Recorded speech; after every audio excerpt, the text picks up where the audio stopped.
Good morning everyone. Praise God. എൻ്റെ പേര് മഞ്ജു. ദൈവത്തിന്റെ നാമത്തിന് മഹത്വം ഉണ്ടാകട്ടെ. പിതാവായ ദൈവത്തിന് യേശുക്രിസ്തുവിനെ പോലെ നമ്മളായിരിക്കണം എന്നുള്ളതാണ് പിതാവിന്റെ ആഗ്രഹം, അല്ലെ? യേശുക്രിസ്തുവിനെ അനുകരിക്കുക, ഇമിറ്റേറ്റ് ചെയ്യുക എന്നുള്ളതാണ് പിതാവ് നമ്മളോട് ആവശ്യപ്പെടുന്ന കാര്യം. യേശുക്രിസ്തുവിന്റെ വഴികൾ മനസ്സിലാക്കി തരുന്നതിന് വേണ്ടി ദൈവം ഈ ലോകത്തുനിന്ന് ഒരുപാട് ടീച്ചർമാരെ ഉയർത്തെഴുന്നേൽപ്പിച്ചിട്ടുണ്ടായിരുന്നു, അല്ലെ? നമ്മൾക്ക് എഴുതുന്നതിന് വേണ്ടി, നമുക്ക് എന്താ പറയുക, എപ്പസൽസ് ഒക്കെ ആയിട്ട് എഴുതി തരുന്നതിന് വേണ്ടി. ഉദാഹരണമായിട്ട് പറയാം, പോളും പീറ്ററും എല്ലാം, ജെയിംസും ജോണും എല്ലാവരും, അല്ലെ? അപ്പോ ദൈവം നമ്മളോട് പറയുന്നത്, അവരെഴുതുന്നത് വഴി അവരുടെ സ്വഭാവം എങ്ങനെയാണ്, അവരെങ്ങനെയാണ് ദൈവത്തിൽ നടന്നത്, അല്ലെ? യേശുവിൻ്റെ ഒപ്പം അവരെങ്ങനെയാണ് നടന്നത്, അവരെങ്ങനെയാണ് യേശുവിനെ കണ്ടത്, എങ്ങനെയാണ് അവര് യേശുവായിട്ട് സ്നേഹത്തിലായിരുന്നത്, അതെല്ലാം നിങ്ങൾ കണ്ടു പഠിക്കുക. അവരെ ഫോളോ ചെയ്ത് അവരെ എന്താ പറയുക, അവരുടെ രീതികളൊക്കെ നിങ്ങൾ കണ്ടുപിടിക്കുക, ഇമിറ്റേറ്റ് ചെയ്യുക എന്നാണ് ദൈവം നമ്മളോട് പറയുന്നത്. അപ്പൊ അൾട്ടിമേറ്റ്ലി ദൈവം പറയുന്നത് എന്താന്ന് വെച്ച് കഴിഞ്ഞാൽ, അപ്പൊ ഇവരെയും ഫോളോ ചെയ്യാൻ ദൈവം പറയുന്നതിന്റെ കാര്യം എന്ന് വെച്ചാൽ, നമ്മൾ അവരുടെ എക്സാമ്പിളുകളിൽ നിന്ന് എങ്ങനെയാണ് മനുഷ്യർക്ക് എന്താ പറയുക, ദൈവത്തിന്റെ വഴി കൂടെ നടക്കാം എന്നുള്ളതിനെ പറ്റി ഒരു ഐഡിയ കിട്ടുന്നതിന് വേണ്ടി, അല്ലെ? അപ്പോസ്റ്റൽ പോൾ വഴി ദൈവം നമ്മളോട് പറഞ്ഞിരിക്കുക, ഇമിറ്റേറ്റ് മീ, അല്ലെ?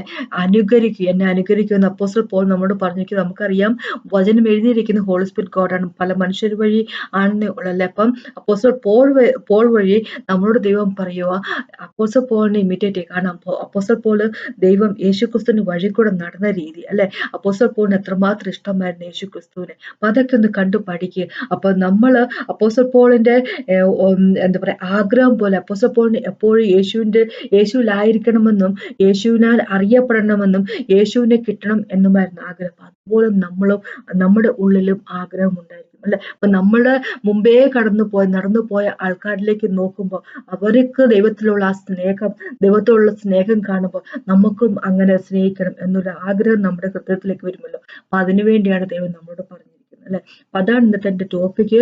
അപ്പൊ മുമ്പോട്ട് പോകുമ്പോൾ നമുക്കൊന്ന് പ്രാർത്ഥിച്ചതിന് ശേഷം സംസാരിക്കാം. കർത്താവ്, ഈ സമയത്ത് നന്ദി പറയുന്നു. ഞങ്ങളുടെ സ്നേഹം പോലെ സ്നേഹമില്ല. കർത്താവ് ഞങ്ങൾക്ക് വേണ്ടി തന്നിരിക്കുന്ന ടീച്ചേഴ്സിനെ, അപ്പോസ്റ്റൽ പോളിനെയും പീറ്ററിനെയും എല്ലാവരും, ഞങ്ങൾക്ക് മുമ്പേ നടന്നു പോയവരെ ഓർത്ത് നന്ദി പറയുന്നു കർത്താവ്. അവരെഴുതിയ എപ്പസൽസ് വഴി കർത്താവ്, ലെറ്ററുകൾ വഴി കർത്താവെ, അങ്ങനെ ആരെന്ന് കൂടുതൽ മനസ്സിലാക്കാനും അങ്ങയുടെ രാജ്യത്തിന്റെ കൾച്ചർ എന്താണെന്ന് ഞങ്ങൾക്ക് മനസ്സിലാക്കാൻ സാധിക്കുന്നു കർത്താവെ. അങ്ങയുടെ രാജ്യത്തിന്റെ കൾച്ചർ അനുസരിച്ച് ജീവിക്കാനുള്ള കൃപ ഞങ്ങൾക്ക് തന്നെന്ന് അപേക്ഷിക്കുന്നു. ഹോളി സ്പിരിറ്റ് ഗോഡിനെ തന്നതിനായിട്ട് നന്ദി. ഹോളി സ്പിരിറ്റ് ഗോഡ് അങ്ങാണ് ഞങ്ങളുടെ ടീച്ചർ, യഥാർത്ഥ ടീച്ചർ. അപ്പൊ father, thank you so much. Holy spirit God യേശുവിനെയും പിതാവിനെയും വെളിപ്പെടുത്തി തരുന്നതിന് നന്ദി പറയുന്നു. യേശുവിന്റെ നാമത്തിൽ തന്നെ ആമേൻ. നമുക്കിന്ന് കൊരിന്ത്യർക്കെഴുതിയ ലേഖനത്തിൽ നിന്ന് വായിക്കാം. 1 കൊരിന്ത്യർക്കെഴുതിയ ലേഖനത്തിൽ 4 ചാപ്റ്ററിന്റെ 14 തൊട്ട് 17 വരെയുള്ള വാക്കുകൾ. 1 കൊരിന്ത്യരുടെ 4 ചാപ്റ്ററിന്റെ 14 തൊട്ട് 17 വരെയുള്ള വാക്കുകൾ. 16 വാക്കാണ് ശരിക്കും ഇന്നത്തെ എന്റെ ടോപ്പിക്ക്. പക്ഷെ 14 തൊട്ട് 17 വരെ പെട്ടെന്നൊന്ന് വായിക്കാം. ഇതിങ്ങനെയാ പറഞ്ഞിരിക്കുന്നത്: നിങ്ങളെ നാണിപ്പാനല്ല എന്റെ പ്രിയ മക്കളോട് എന്ന പോലെ ബുദ്ധി പറഞ്ഞുകൊണ്ട് ഇത് എഴുതുന്നു. നിങ്ങൾക്ക് ക്രിസ്തുവിൽ 10,000 ഗുരുക്കന്മാർ ഉണ്ടെങ്കിലും പിതാക്കന്മാർ ഏറെയില്ല. ക്രിസ്തുയേശുവിൽ ഞാനോ നിങ്ങളെ സുവിശേഷത്താൽ ജനിപ്പിച്ചത്, ഞാനല്ലോ നിങ്ങളെ സുവിശേഷത്താൽ ജനിപ്പിച്ചത്. ആകയാൽ എന്റെ അനുകാരികൾ ആകുവേൻ എന്ന് ഞാൻ നിങ്ങളെ പ്രബോധിപ്പിക്കുന്നു. ഇതു നിമിത്തം കർത്താവിൽ വിശ്വസ്തനും എന്റെ പ്രിയ മകനുമായ തിമോഥെയോസിനെ നിങ്ങളുടെ അടുക്കൽ അയച്ചിരിക്കുന്നു. ഞാൻ ഏത് സഭയിൽ ഉപദേശിക്കുന്നത് പോലെ ക്രിസ്തുവിലുള്ള എന്റെ വഴികൾ അവൻ നിങ്ങളെ ഓർമ്മിപ്പിക്കും. അപ്പൊ കൊരിന്ത്യ സഭയെ പറ്റി നമുക്കറിയാം, എല്ലാ തരത്തിലുള്ള പാപങ്ങൾ ഉണ്ടായിരുന്ന ഒരു സഭയായിരുന്നു കൊരിന്ത്യ സഭ. അതോടൊപ്പം തന്നെ നമ്മളൊരു കാര്യം കൊരിന്ത്യ സഭയെ പറ്റി മനസ്സിലാക്കണമെന്ന് വെച്ചാല്, എല്ലാ സ്പിരിച്വൽ ഗിഫ്റ്റുകളും ഉണ്ടായിരുന്ന ഒരു സഭയാണ്, അല്ലെ?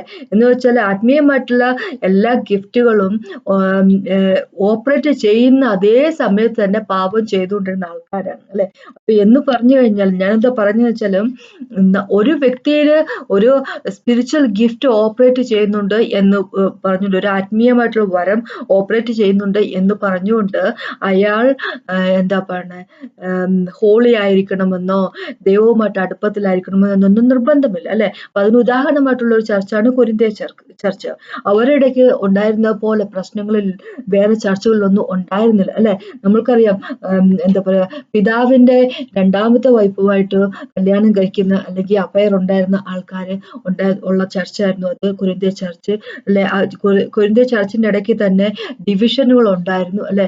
അപ്പോളോസിന് ആണ് നല്ലതെന്നും പോളാണ് നല്ലതെന്നും പറഞ്ഞ് ഒരു കൂട്ടം ആൾക്കാർ അങ്ങോട്ടും ഇങ്ങോട്ടും ഡിവൈഡ് ചെയ്യുന്നു. അവർ അങ്ങോട്ടും ഇങ്ങോട്ടും കേസ് കൊടുക്കുന്നു. എന്താ പറയുന്നത്, ഐഡലിന് ഡെഡിക്കേറ്റ് ചെയ്ത വിഗ്രഹങ്ങൾക്ക് കൊടുത്ത ഭക്ഷണം കഴിക്കുന്നു. അങ്ങനെ ഒരുമാതിരിപ്പെട്ട സകല വിധത്തിലുള്ള പ്രശ്നങ്ങളും ഉണ്ടായിരുന്ന ഒരു ചർച്ചായിരുന്നു കൊരിന്ത്യൻ ചർച്ച് അല്ലെ. അപ്പം ഇതെല്ലാം കൊണ്ടുകൊണ്ട് നമുക്കറിയാം പോളാണ് ഈ ചർച്ചിനെ ഫൗണ്ടർ ഫാദർ എന്ന് പറയുമ്പോൾ പോളാണല്ലോ. അപ്പൊ ഇതെല്ലാം കണ്ടുകൊണ്ട് തന്റെ ഉള്ളിലുള്ള പിതാവിന്റെ ഹൃദയം, പോളിന്റെ ഉള്ളിലുള്ള പിതാവിന്റെ ഹൃദയം അങ്ങോട്ട് വേദനിക്കുക. അപ്പൊ അതുകൊണ്ട് പോള് തിമോത്തിയോസിനെ അയക്കുന്നത് അല്ലെ. അപ്പൊ പറയുക, ഞാൻ നിങ്ങളുടെ പിതാവാണ് അല്ലെ, നിങ്ങളുടെ ആത്മീയ ഗുരുവാണ്, ആത്മീയ പിതാവാണ് ഞാൻ നിങ്ങളുടെ അല്ലെ. നിങ്ങൾക്ക് ഒരുപാട് ഗുരുക്കന്മാരൊക്കെ ഉണ്ടായിരിക്കും, നിങ്ങളെ ടീച്ച് ചെയ്യാൻ ഒരുപാട് പേര്, നിങ്ങൾക്ക് പാസ്റ്റർമാരൊക്കെ ഇഷ്ടംപോലെ ഉണ്ടായിരിക്കും. പക്ഷേ ഞാനാണ് നിങ്ങളുടെ ആത്മീയമായിട്ടുള്ള പിതാവ്. ഞാനാണ് ഇത്, എന്നിൽ വഴിയാണ് യേശു ഈ ചർച്ച് എന്താ പറയുന്നത്, അതിന് തുടക്കം കുറിച്ചിരിക്കുന്നത് അല്ലെ. ഈ ചർച്ച ഉണ്ടായിരിക്കുന്നത് എന്നിൽ വഴിയാണ്. അപ്പൊ ഞാനാണ് നിങ്ങളുടെ പിതാവ്. അപ്പൊ നിങ്ങളെ എന്നെ അനുഗമിക്കും അല്ലെ, അനുഗമിക്കല്ല അനുകരിക്കിൻ എന്ന് പറഞ്ഞു കഴിഞ്ഞാൽ ഞാൻ എങ്ങനെയാണ് നടക്കുന്നത്, എന്റെ വഴികൾ എങ്ങനെയാണ്, ഞാൻ എങ്ങനെയാണ് ദൈവത്തെ സ്നേഹിക്കുന്നത്, ഇഷ്ടപ്പെടുന്നത്, ഞാൻ യേശുവിന്റെ വഴിയിൽ കൂടി ഞാൻ എങ്ങനെയാണ് നടക്കുന്നത് അല്ലെ, അതിനെപ്പറ്റിയൊക്കെ നിങ്ങൾ ഒന്ന് കണ്ടു പഠിക്കൂ എന്ന് പറയും. അപ്പൊ ഫിലിപ്പിയർക്കെഴുതിയ ലേഖനത്തിൽ 3-ാമത്തെ ചാപ്റ്റർ 17-ാമത്തെ വാക്കിലേക്ക് വരുമ്പോൾ ഇങ്ങനെ തന്നെ പറയുന്നത്, സഹോദരന്മാരെ നിങ്ങൾ എല്ലാവരും എന്നെ അനുകരിപ്പിൻ അല്ലെ. അപ്പൊ പോളിങ്ങനെ തന്നെത്താനെ അനുകരിക്കണം എന്നൊക്കെ പറഞ്ഞ് വലിയ ആളാന്ന് പോൾ അങ്ങനെ വിചാരമുള്ളത് കൊണ്ട് പറയുന്ന കാര്യമൊന്നും അല്ല പോള്. പക്ഷെ പോള് പറയുന്ന കാര്യം എന്താന്ന് വെച്ച് കഴിഞ്ഞാല്, എഫേസ്യർക്കെഴുതിയ ലേഖനത്തിന്റെ 5-ാമത്തെ ചാപ്റ്ററിലേക്ക് വരുമ്പോ 1-ാമത്തെ ചാപ്റ്ററില് 1-ാമത്തെ വേർഡില് പോൾ ഇങ്ങനെ തന്നെ എഴുതിയിരിക്കുന്നത്, എഫേസ്യർക്കെഴുതിയ ലേഖനത്തിന്റെ 5-ാമത്തെ ചാപ്റ്റർ 1-ാമത്തെ വാക്കിൽ ഇങ്ങനെ എഴുതിയിരിക്കുന്നത്, ആകയാൽ പ്രിയമക്കൾ എന്ന പോലെ ദൈവത്തെ അനുകരിപ്പിൻ അല്ല. അവിടെ ദൈവത്തെ അനുകരിക്കാൻ പറയുന്നു. പിന്നെ ഈ 1-ാമത്തെ കൊരിന്ത്യർക്ക് തന്നെ 11-ാമത്തെ ചാപ്റ്ററിലേക്ക് പോകുമ്പോൾ അതിന്റെ 1-ാമത്തെ വാക്കിൽ ഇങ്ങനെ പറഞ്ഞിരിക്കുക, ഞാൻ ക്രിസ്തുവിനെ അനുകരിക്കുന്ന പോലെ നിങ്ങളും എന്നെ അനുകരിപ്പുകാരികൾ ആകുവിൻ എന്ന് പറയും. അപ്പൊ എന്ന് വെച്ചാല് ഞാൻ യേശുവിനെ അനുകരിക്കുന്നത് പോലെ അല്ലെ എന്നെ നിങ്ങൾ അനുകരിക്കും എന്ന് പറഞ്ഞാല്, പോൾ എങ്ങനെയാണോ യേശു ക്രിസ്തുവിന്റെ വഴി കൂടെ നടക്കുന്നത്, പോളിന്റെ എന്താണ് പോളിന്റെ ഒരു രീതി എന്ന് കണ്ടുപഠിക്കുക, അങ്ങനെ യേശു നിങ്ങളും അനുകരിക്കും അല്ലെ. അപ്പൊ പോള് ഇങ്ങനെ എഴുതുമ്പോ എന്നെ എന്താ പറയാ, ഇമിറ്റേറ്റ് ചെയ്യുന്നവരായിരിക്കട്ടെ എന്ന് പറയും, നിങ്ങൾ ഇമിറ്റേറ്റ് ചെയ്യുമെന്ന് പറയുമ്പോൾ ദൈവം അത് അപ്രൂവ് ചെയ്യുന്നുണ്ടായെങ്കിൽ അല്ലെ, പോൾ അങ്ങനെ തന്നെ ചെയ്യുന്ന ഒരാളാണെന്നുള്ള വാസ്തവം എന്ന് വെച്ചു കഴിഞ്ഞാല്, പോളിന്റെ വാക്കുകളൊന്നും പ്രവൃത്തി വേറൊന്നും അല്ല അല്ലെ. പോള് ഇവരോട് പറയും എന്നെ അനുഗമിക്കൂ അല്ലെങ്കിൽ എന്നെ അനുകരിക്കുന്നു പറയുമ്പോ പോള് ശരിക്കും നടക്കുവാണ് ദൈവത്തിന്റെ വഴി കൂടെ അല്ലെ. പോള് ശരിക്കും ദൈവത്തെ ഇഷ്ടപ്പെട്ടവരാണ്. പോള് പറഞ്ഞ കാര്യങ്ങളെല്ലാം അതുപോലെ തന്നെ പോള് തന്നെ പാലിച്ച വ്യക്തിയാണ്. അല്ലാതെ പറയുന്ന ഒന്നും ചെയ്യുന്ന വേറൊന്നും അങ്ങനെയുള്ള ഒരു വ്യക്തി ആയിരുന്നില്ല. അങ്ങനത്തെ ഒരു വ്യക്തി ആയിരുന്നെങ്കിൽ യേശുക്രിസ്തു സമ്മതിക്കത്തില്ല ഇതിലെ ഇങ്ങനത്തെ ഒരു മെസ്സേജ് ബൈബിളിൽ എഴുതാൻ പോളിനെ കൊണ്ട് സമ്മതിപ്പിക്കത്തില്ല. പക്ഷെ പോള് തന്റെ ജീവിതത്തെ കംപ്ലീറ്റ് ആയിട്ട് ദൈവത്തിന് വേണ്ടി കൊടുത്താണ് അല്ലെ. എനിക്ക് ജീവിച്ചാൽ യേശുക്രിസ്തു, മരിച്ചാൽ എനിക്ക് നേട്ടം, അത് എന്റെ യേശുവിന്റെ കൂടെ ഉണ്ടാവുമല്ലോ, അങ്ങനെ പറയുന്ന ഒരു വ്യക്തിയാണ് പോൾ. അങ്ങനെ തന്നെയായിരുന്നു പോളിന്റെ ജീവിതവും, അങ്ങനെ തന്നെയായിരുന്നു അല്ലെ.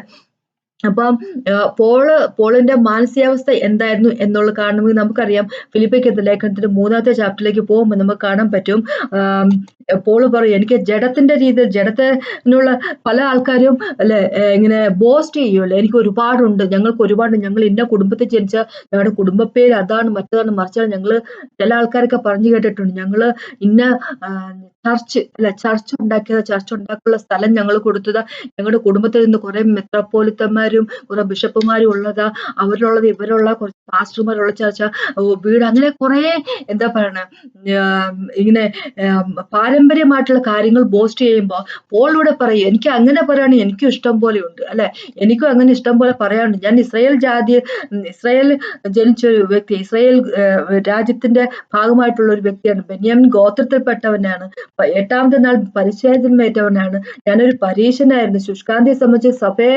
ഉപദ്രവിച്ചല്ലേ.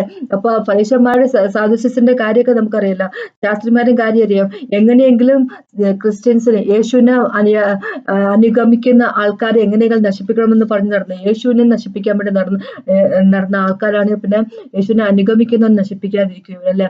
അപ്പൊ അങ്ങനെ എന്താ പറഞ്ഞ ഈ പോളിന്റെ ഒരു സ്വഭാവം എടുത്ത് നമ്മൾ നോക്കുമ്പോൾ നമുക്ക് കാണാൻ പറ്റുന്ന ഒരു കാര്യം വെച്ചാൽ, പോൾ ഒരു പരീശനായിട്ട് നടന്ന സമയത്ത് അതിൽ ഭയങ്കര ഒരു തീയുള്ള ഒരു വ്യക്തിയായിരുന്നു, തീ നിറഞ്ഞ ഒരു വ്യക്തിയായിരുന്നു. യേശുവിനെ അനുഗമിക്കുന്ന ഒരു ക്രിസ്ത്യൻ ആയി കഴിഞ്ഞപ്പോ അതിനേക്കാളും തീയുള്ള ഒരു വ്യക്തി. അപ്പൊ പോളിന്റെ സ്വഭാവം എങ്ങനെയാന്ന് വെച്ച് കഴിഞ്ഞാൽ യേശുക്രിസ്തുവിനെ പോലെയാണ്. എന്ന് വെച്ച് കഴിഞ്ഞാൽ അത്രയും പോൾ മനുഷ്യൻ, യേശുക്രിസ്തു ദൈവമല്ല. അതിനെപ്പറ്റിയല്ല ഞാൻ പറയുന്നത്. എന്താന്ന് വെച്ച് കഴിഞ്ഞാൽ ആ യേശുവിൽ കാണുന്ന സ്വഭാവമുണ്ടല്ലോ, യേശു എന്ന് വെച്ച് കഴിഞ്ഞാൽ ആ യേശുവിന്റെ ഒരു സ്നേഹമുണ്ടല്ലോ, മനുഷ്യരോടുള്ള ഒരു സ്നേഹം, ഒരു എരിവ്, അല്ല ഒരു തീ ഇൻസൈഡ്, അല്ലെ, നമ്മളെ അങ്ങോട്ട് സ്വന്തം ജീവൻ കൊടുത്ത്, ജീവൻ പണയം വെച്ചിട്ട് ജീവൻ കൊടുത്തിട്ടുള്ള സ്നേഹമാണ് യേശുക്രിസ്തു നമ്മളോട് കാണിച്ച. അതേപോലത്തെ ഒരു സ്വഭാവത്തിന് ഉടമയാണ് പോൾ, അല്ലെ. അപ്പൊ അതാ പറഞ്ഞ് താഴേക്ക് വരുന്ന വാക്കുകൾ വായിക്കുമ്പോ, 9ാമത്തെ വാക്കൊക്കെ വായിക്കുമ്പോ ഏഴ് തൊട്ട് താഴേക്ക് വയ്ക്കും ഇങ്ങനെ പറഞ്ഞിരിക്കുന്നത്, എങ്കിലും എനിക്ക് ലഭിച്ചതായിരിക്കുന്ന ഒക്കെ ഞാൻ ക്രിസ്തു നിമിത്തം ഛേദം എന്ന് എണ്ണിയിരിക്കുന്നു. അത്രയുമല്ല, എന്റെ കർത്താവ് യേശുക്രിസ്തുവിനെ കുറിച്ചുള്ള പരിജ്ഞാനത്തിന്റെ ശ്രേഷ്ഠത നിമിത്തം ഞാൻ എല്ലാം ഛേദം എന്ന് എണ്ണിയിരിക്കുന്നു. ഞാൻ ക്രിസ്തുവിനെ നേടേണ്ടതിനും ന്യായപ്രമാണത്തിലുള്ള എന്റെ സ്വന്തം നീതിയല്ല, ക്രിസ്തുവിലുള്ള വിശ്വാസം മൂലം ദൈവം വിശ്വസിക്കുന്നവർക്ക് നൽകുന്ന നീതി തന്നെ ലഭിച്ചു, അവനിൽ ഇരിക്കേണ്ടതിനും അവന്റെ മരണത്തോട് അനുഭവപ്പെട്ടിട്ട് അവനെയും അവന്റെ പുനരുത്ഥാനത്തിന്റെ ശക്തിയെയും അവന്റെ കഷ്ടാനുഭവങ്ങളുടെ കൂട്ടായ്മയും അനുഭവിച്ചറിയേണ്ടതിനും എങ്ങനെ വല്ല വിധേനയും മരിച്ചവരുടെ ഇടയിൽ നിന്നുള്ള പുനരുത്ഥാനം പ്രാപിക്കണം എന്ന് വെച്ച് ഞാൻ അവനെ നിമിത്തം എല്ലാം ഉപേക്ഷിച്ചവർ എന്ന് എണ്ണുന്നു. എങ്ങനെയെങ്കിലും എനിക്ക് യേശു ക്രിസ്തുവിനെ കിട്ടണം, എങ്ങനെയെങ്കിലും അവന്റെ കൂടെ ആയിരിക്കണം, അവന്റെ പുനരുത്ഥാനത്തിൽ ഞാനും ഉണ്ടായിരിക്കണം, അല്ലെ, അവന്റെ സഹനത്തിന്റെ കൂട്ടാളി ആയിരിക്കണം, അവന്റെ മരണത്തിൽ എന്നെയും കൺഫേം ചെയ്യണം, എനിക്ക് യേശുവിനെ എങ്ങനെയും കിട്ടണം. അതാണ് പോളിന്റെ ഒരു ക്യാരക്ടർ, അല്ലെ. അതുപോലെ തന്നെ യേശുക്രിസ്തു എനിക്ക് എങ്ങനെയെങ്കിലും ഈ മനുഷ്യരാശിനെ രക്ഷപ്പെടുത്തണം, അല്ലെ. അപ്പൊ പോളിന്റെ ഉള്ളിൽ ഉണ്ടായിരുന്ന സ്വഭാവം, ആ നേച്ചർ, ആ ക്യാരക്ടർ എന്ന് പറഞ്ഞാല് യേശുക്രിസ്തുവിൽ നിന്ന് കിട്ടിയതാ. അപ്പൊ എന്ന് വെച്ചാൽ എന്താന്ന് വെച്ചാൽ, പോള് ദൈവമായിട്ട് ഒരുപാട് അങ്ങ് അടുത്തായിരുന്നപ്പോൾ, അല്ലെ, ആ ദൈവത്തിന്റെ ഒരു ക്യാരക്ടർ കിട്ടുക, അല്ലെ, ചെയ്തിരിക്കുന്നത്. നേരത്തെ ചർച്ചിനെ കൊല്ലാൻ വേണ്ടി, ചർച്ചിലെ ആൾക്കാർ സ്റ്റീഫനെ കൊല്ലാൻ നടന്ന സമയത്തുള്ള പോളിന്റെ സ്വഭാവത്തെ പറ്റിയല്ല ഞാൻ പറയുന്നത്, അല്ലെ. യേശുക്രിസ്തുവിന്റെ അനുയായിയായി കഴിഞ്ഞപ്പോൾ, യേശുക്രിസ്തുവിനെ സ്വീകരിച്ചു കഴിഞ്ഞപ്പോൾ പോളിന്റെ സ്വഭാവത്തെ പറ്റി പറയുന്നത്, എങ്ങനെയും എനിക്ക് എന്റെ ദൈവത്തെ കിട്ടണം എന്നുള്ളൊരു സ്വഭാവമായിട്ട് നടന്ന ഒരു വ്യക്തിയാണ് പോൾ. അപ്പൊ അങ്ങനെ ഒരു സ്വഭാവമുള്ള വ്യക്തിയാണ് പോള് എന്നുള്ളത് കൊണ്ടാണ് ദൈവം പറഞ്ഞിരിക്കുന്നത്, പോൾ വഴി പറയുന്നത്, പോളിനെ അനുകരിക്കൂ എന്ന് പറഞ്ഞതിന്റെ കാര്യം ഇതാണ്, അല്ലെ. കാരണം പോളിന്റെ ജീവിതം അങ്ങനൊരു ജീവിതമായിരുന്നു. നമുക്കറിയാം, പ്രവർത്തികൾക്കകത്തേക്ക് വരുമ്പോൾ 20ാമത്തെ ചാപ്റ്റർ വരുമ്പോൾ നമുക്കറിയാൻ പറ്റും, പോളിന്റെ ഒരു പിതാവ് എന്ന രീതിയിലുള്ള ഒരു എന്താ പറയുക, ഒരു കൺസേണും അദ്ദേഹത്തിന്റെ ഒരു ഇൻട്രസ്റ്റും, മക്കളെ പറ്റിയുള്ള ഇൻട്രസ്റ്റും എന്നുള്ള കാര്യം നമുക്കറിയാം. അപ്പൊ നമ്മുടെ പലരുടെയും പിതാക്കന്മാർ ഇപ്പൊ ജീവിച്ചിരിപ്പുണ്ട്, പലരുടെയും മരിച്ചു പോയിട്ടുണ്ട്. അപ്പൊ അവർക്ക് നല്ല പിതാക്കന്മാരുടെ കാര്യം പറയുന്നത്, നല്ല മക്കൾ ഉപേക്ഷിച്ച് പോകുന്നവരെ പറ്റിയല്ല പറയുന്നത്. നല്ല പിതാക്കന്മാർക്ക് അവർക്ക് കുഞ്ഞുങ്ങളെ എന്താ പറയുക, സംരക്ഷിക്കണമെന്നും അവർക്ക് ഭക്ഷണം കൊടുക്കണമെന്നും അവർക്ക് ആവശ്യമുള്ള കാര്യങ്ങളൊക്കെ അവര് ചെയ്തു കൊടുക്കണമെന്നൊക്കെ ആഗ്രഹമുള്ളൂ. അപ്പൊ അതുപോലെ തന്നെയാണ് പോളിന്റെ ഒരു സ്വഭാവം, ചർച്ചുകളെ പറ്റി, അല്ലെ, താൻ യേശുവിനെ രക്ഷകനായിട്ട് സ്വീകരിച്ച ആൾക്കാരെ പറ്റി, തന്റെ ചർച്ചുകളെ പറ്റിയുള്ള ഒരു വിചാരവും പോളിന്റെ വിചാരം അങ്ങനെ. എഫേഷ്യൻ ഉള്ള സഭയിലുള്ള മൂപ്പന്മാരെ എല്ലാം വിളിച്ചിട്ട് പോൾ പറയുന്നുണ്ടല്ലോ. അപ്പൊ പോള് ജെറുസലേമിലേക്ക് പോകുന്നു, അവിടെ എന്താ നടക്കാൻ പോകുന്ന അറിയത്തില്ല, എന്താ പറയുക, ഭയങ്കര പ്രശ്നങ്ങളുണ്ടാകാൻ പോകുന്നു, ഹോളി സ്പിരിറ്റ് ഗോഡ് പറഞ്ഞിട്ടുണ്ട്, ജയിലുകൾ ആക്കപ്പെടും എന്നുള്ള കാര്യമൊക്കെ ഹോളി സ്പിരിറ്റ് ഗോഡ് പറഞ്ഞിട്ടുണ്ട്, നിങ്ങൾ എന്റെ ഫേസ് കാണാൻ പോകുന്നില്ലെന്ന് എഫേഷ്യരോട് ചർച്ചിലെ എൽഡേഴ്സിനോട് പറയുന്നു. പക്ഷേ അതോടൊപ്പം തന്നെ പോള് പറയുന്നു, ഞാൻ ഉണ്ടായിരുന്ന സമയത്ത് ഞാൻ അവരെ കാത്തു, ചർച്ചിനെ കാത്തു, ദൈവത്തിന്റെ ആട്ടുകുഞ്ഞുങ്ങൾ, അല്ലെ, അത് ദൈവം എന്റെ കയ്യിലേക്ക് തന്നിരുന്ന ആട്ടുകുഞ്ഞുങ്ങൾ ഞാൻ പരിപാലിച്ചു, ഇനി നിങ്ങളത് പരിപാലിക്കുക എന്നാ പറഞ്ഞിരിക്കുന്നത്. ഞാൻ പോയതിനു ശേഷം നിങ്ങളുടെ ഇടയിൽ നിന്ന് തന്നെ ചെന്നായ്ക്കൾ പൊങ്ങി വരും, നിങ്ങളിലേക്കും ചെന്നായ്ക്കൾ വരും, പക്ഷെ അവരിൽ നിന്നെല്ലാം ദൈവത്തിന്റെ ആട്ടുകുഞ്ഞുങ്ങളെ സംരക്ഷിക്കേണ്ട കടമ നിങ്ങൾക്കാണെന്ന് പറഞ്ഞിരിക്കുന്നു. പിന്നെ പോള് പറയുക, ഞാൻ ആരുടെ ഒരു കാര്യം മോഹിച്ചിട്ടില്ല, അല്ലെ, ഞാൻ സ്വർണ്ണവും വെള്ളി ഒരു കാര്യം ഞാൻ ആരിൽ നിന്നും മോഹിച്ചിട്ടില്ല, ഒന്നും എടുത്തിട്ടുമില്ല. ഞാൻ എന്റെ കൈകൊണ്ട് തന്നെ വർക്ക് ചെയ്തു, ഞാൻ മറ്റുള്ളവർക്ക് എന്റെ കൂടെ ഉണ്ടായിരുന്ന വീക്കായിട്ടുള്ള ആൾക്കാർക്ക് പ്രൊവൈഡ് ചെയ്യുകയും ചെയ്തു, അല്ലെ. അപ്പൊ അങ്ങനെയായിരിക്കണം പിതാക്കന്മാർ, അങ്ങനെയാണല്ലോ, അവര് വർക്ക് ചെയ്യുന്നു, അവർക്ക് മറ്റുള്ളവർക്ക് വേണ്ടി കൊടുക്കുന്നു. അപ്പൊ അങ്ങനത്തെ ഒരു മനസ്സാണ് പോളിന്റെ, അല്ലെ. അതുകൊണ്ടാണ് ദൈവം പറഞ്ഞിരിക്കുന്നത്, പോളിനെ അനുഗമിക്കുന്നവർ ആയിരിക്കുക, അനുകരിക്കുന്നവർ ആയിരിക്കുക എന്ന് പറഞ്ഞിരിക്കുന്നത്. അനുഗമിക്കുക എന്നുള്ള, അനുകരിക്കുക എന്നുള്ള, അല്ലെ, അനുകരിക്കുന്നവർ ആയിരിക്കുക, അനുഗമിക്കുക എന്നുള്ള വാക്ക് തെറ്റ്. അനുകരിക്കുന്നവർ ആയിരിക്കും എന്നുള്ളത്. അപ്പൊ പിന്നെ നമുക്ക് എഫേസ്യർക്കെതിരെ ലേഖനത്തിൽ 4-5 വരുമ്പോഴേക്കും പോള് പറഞ്ഞിരിക്കുന്ന കാര്യങ്ങൾ നമുക്കറിയാം. പോള് വഴി ദൈവം പറഞ്ഞിരിക്കുന്ന കാര്യങ്ങൾ അല്ലെ.